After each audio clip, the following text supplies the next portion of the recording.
Hello everyone, in today's video I'll show you on how you can fix your wireless Xbox 360 controller that won't simply turn on.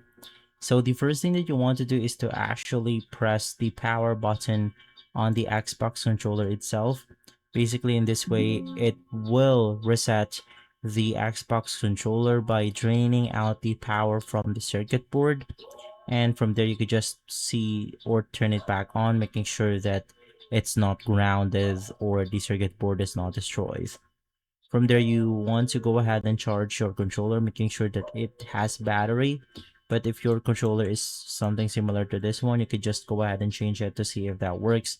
And for the last option, we want to factory reset our Xbox controller. That is by pressing the sync button for at least 20 seconds. It will then vibrate your controller, indicating that it will go ahead and reset, and from there you are simply good to go. Just connect your controller regularly right from the first time you connect it, and that's it. If this video has been helpful, leave a like, subscribe, and follow us for more videos like this. Thanks for watching.